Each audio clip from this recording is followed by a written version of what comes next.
Recording. Scary voice. Yeah. Thank you. Yeah.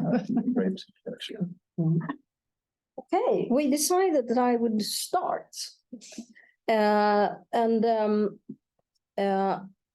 a rhetorician, and I focus on reasoning and the gap between knowledge and behavioral changes. So that's my perspective. But I would like to start this session, this discussion, by reading a short paragraph from Naomi Oreskes, who I guess many of you are familiar with, or even have, perhaps you have even read this passage, because I think it really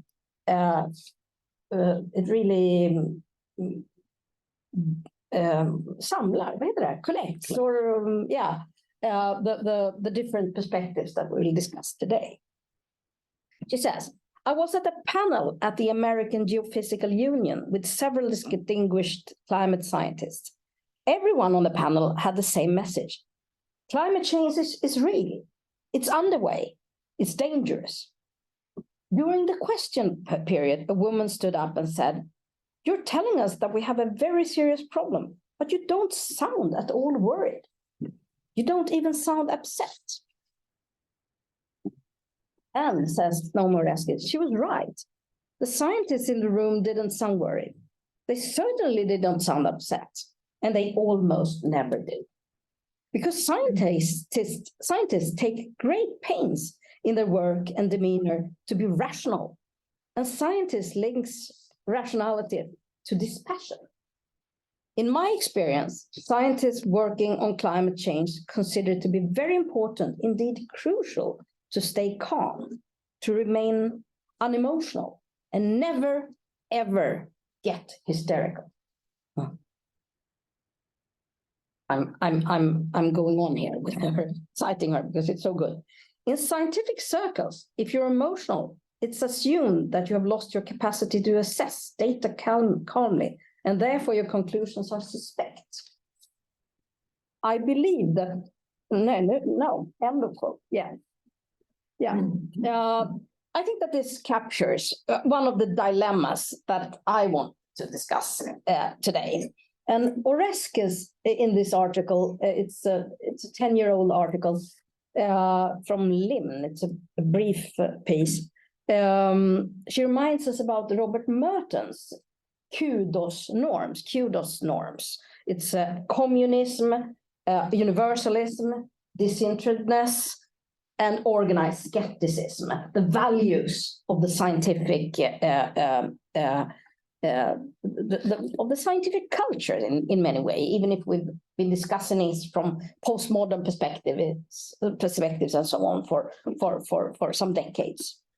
But as Oreskes notes, there is something left out, dispassion.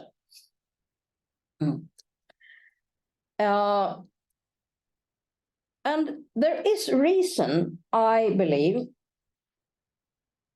there is reason to believe that this fear of alarmism has led to restraint. That Oreskes calls this the erring on the side of least drama. That we tend to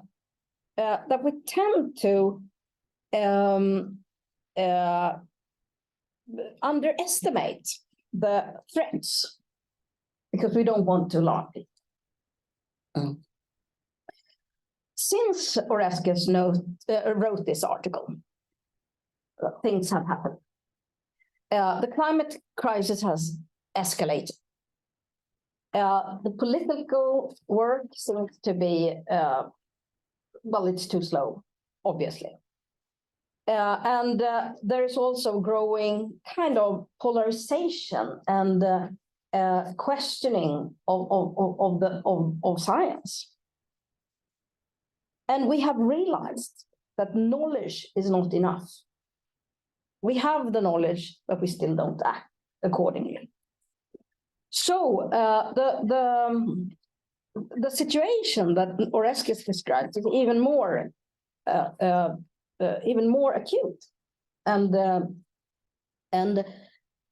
My conclusion as a scholar is that we have to advance our positions in many ways and participate more and closer to the policy work, to political work, with media and so on. And we can't sit waiting for them to contact us. We have to seek them up in different ways. But this is a huge challenge because at the same time, we have to protect our scientific integrity because that's our currency. And the only, it's our raison d'être. If we don't succeed in that, we have nothing to participate with. So this is the dilemma that I would like to discuss today. Great. So I leave the word to. Is it me now? Yeah. Okay. So we're starting from like 3 different angles, we could say, and then we're gonna try to combine them, right? So everyone understands. So my name is Isabelle, like Annette said, but thank you for that very nice introduction. So I have a background in design and communication. I worked with media, with television, with magazines, with books, social media for over 20 years. I have none of academia experience. I have like 1.5 högskolepoäng in film editing, but I can play with you anyways. I'm very happy for that. I'm part of the board of the researchers desk. When we've been talking about these issues, because we have been in researchers desk and you and me and Maria had a talk at RD like a couple of months ago in November, maybe, but about the similar topic. And things that I'm thinking about when hearing a lot of researchers and these things being told, this is 3 points that I'm considering. So what I'm hearing a lot when I'm out and meeting organizations and companies and stuff is that people tend to look at this issue with climate change as yet another bump in the road instead of something that is life-changing. And why I know that all of you know this, but that also means that the way of fighting this issue is completely different than before. I mean, you could even say like we could live and not be able to vote as females. I mean, if you compare like civil disobedience and stuff with like the voting and suffragettes and stuff, but that wasn't like life-threatening. I mean, I would say that it was, but you know what I mean? Like it's not in the same scope as we have now. So I also think that the discussion of walking the tightrope with academia and activism, what is activism? I think we need to talk about activism as of sorts. It's another scope, it's another level. And I think that's very important to put into this conversation. Another point is that I call it the age of the personal stories. If you look at anything from stars, brands, influencers, even like politicians as Trump and so on, it's all personal. Everything is personal. You are your own brand. You have you need to be personal to get heard. You need to be personal to be believed. I even did. We were some climate activists who did like a spoof because the fast fashion company Gina Tricot was celebrating like 20 years or something, and people were doing things on Instagram like "Happy birthday, Gina Tricot!"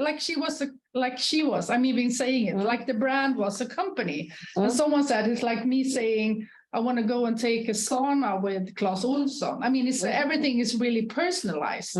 So because the big discussion is personalized, researchers and scientists and facts has to like adapt to that kind of world. And nowadays you don't see any researchers on social media and stuff like that, right? So we need to know that this is the world, even though we like it or not. It's not a matter of right or wrong. And if we see it, we believe it. Role models comes back to the text that you were saying. You're not feeling it. And somewhere we were talking about it before. If the researchers are not being alarmed, why should I? I mean, it's another question, right?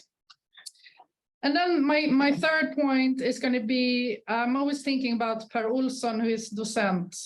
Do you say that in English? I don't know. In transformation at Stockholm Resilience Center. And he always talks about the right person at the right place. So I think we all need to be more radical, but we also need to think about that we have the radical flank. And am I a radical flank? Where am I on the activism, if you call it activism spectrum?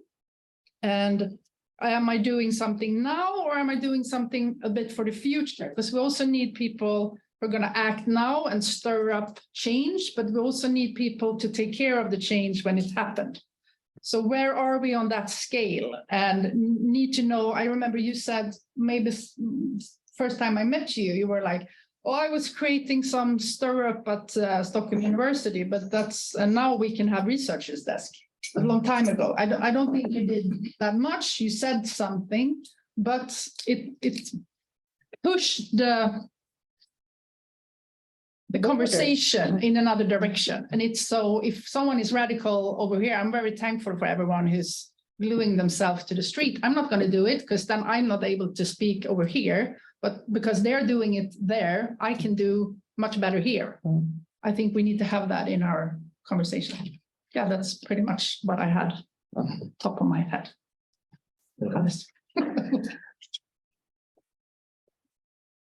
When I'm with Isabella Maria, I feel very much like a student, because when it comes to a question like where's the boundary between academia and activism, I don't know. I don't know where it is, and I feel it's nice. I feel I'm in a group of experts who can help me and help us understand where that boundary is. I want to take you back to the stir-up that Isabel talked about. It's the 21st of November, it's 2019. The pandemic hasn't arrived yet. At that time, I was the director of a research centre called the Boleyn Centre for Climate Research. And we have a 2-day meeting called the Boleyn Days. For those of you who don't know, Bert Boleyn is one of the founders of the IPCC. That's why our centre is called after him. As director, I would always end the Boleyn Days with closing remarks. I would say a few words about what I'd learned. And I did. I learned lots. It was the meeting it was like Naomi's meeting. Small talk about the Keeling curve. For those of you not sure, the Keeling curve shows how carbon dioxide is increasing in the atmosphere as it's measured at Mauna Loa, and it shows the alarming rate of increase. Small talk at the meeting, not really, but as scientists, it's vital to be able to laugh at the Keeling curve, to be objective. But it was the same year that Researchers' Desk had started. I've been to Lausanne to the Fridays for Future meeting with our first conference, and was beginning to question what was the researcher's role. So I gave my closing remarks, but then I reflected a little bit more than I would normally have done, and I showed 2 slides. The first slide showed my daughter in silhouette. It's a beautiful picture she's taken of herself. I don't know how she's done it, but she's completely black.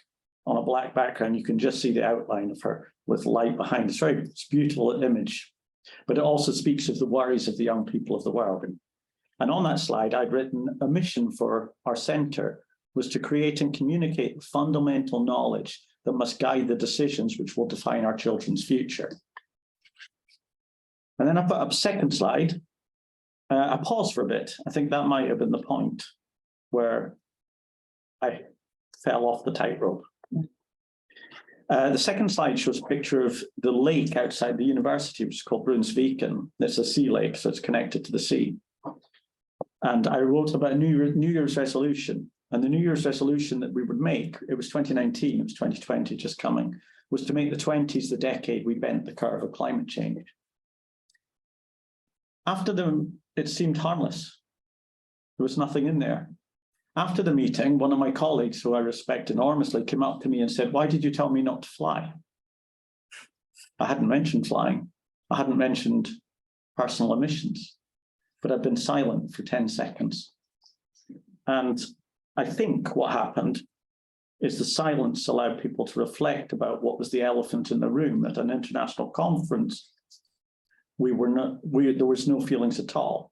And suddenly the feelings could come out. I'm not sure, but I fell off the tightrope on the 21st of November, 2019.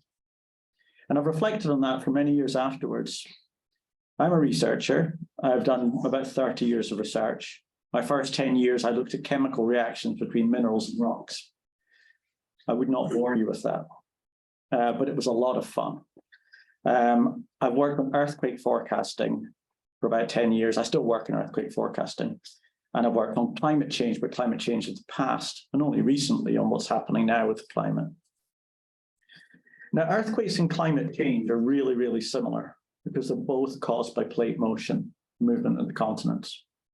Earthquakes occur when the plate motion causes a buildup of tension. That happened near Turkey just recently, on the 6th of February. The tension is released and you have an earthquake. Climate change also occurs because of plate motion, because plate motion controls how much carbon dioxide there is in the atmosphere. It's either added by volcanoes when plates divide or taken away by mountains which weather when plates collide. But there's a fundamental difference. You see, when I speak out about earthquakes, I never ever get the response, "I don't believe in earthquakes." But when I speak out about climate change, I sometimes do get the response, "I don't believe in climate change." So what's the difference? They're both controlled by plate tectonics. There is one fundamental difference. Climate change can also be caused by humans because we add carbon dioxide to the air just the way volcanoes do. We just do it faster. Earthquakes cannot be caused by humans. And human-induced climate change challenges our way of living. I never said anything to my colleague about flying, but that's what he said. That's what he asked me about after the talk. Is it political? Is it really happening? So if I think about the ways I communicate, when I communicate about earthquakes, if I tell you that there are aftershocks likely to happen on the plate boundary between Arabia and Africa because of the earthquake in Turkey, you'll believe me. And my job is done. And indeed, there were aftershocks this morning from that very earthquake along the same fault, exactly where they should have been. But if I communicate about tell you that human-induced climate change is causing heat waves, sea level rise, biodiversity loss, and if we carry on, it can lead to extinction of species, my audience might believe me. They might be concerned, but they will not feel the sense of immediacy. I don't reach them. If I communicate that we can stop human-induced climate change by changing our way of living, my audience will question me.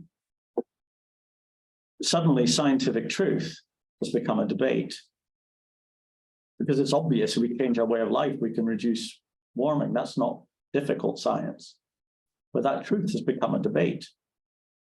So what do I do? Should I convey not only the facts, but also the feelings? That's what I did with that innocent picture of my daughter in black silhouette. I didn't realize I was doing it. Do I write debate articles? I've got 1,954 researchers and write debate articles. But then I make climate a debate, which I don't think it is. Do I speak at demonstrations? Is that where we belong as researchers? Where is the line? I got particularly alarmed when I saw that two climate activists took over the stage at a major international conference organized by the American Geophysical Union on Science and Society. On that stage, they unrolled a banner out of the lab into the street. Why did that alarm me? Activists and academia were fighting with each other, and that really scares me. That's why we need to find where this tightrope is. So that we don't fight across that tightrope. I'll stop there. I'll stop the recording as well. Thank you.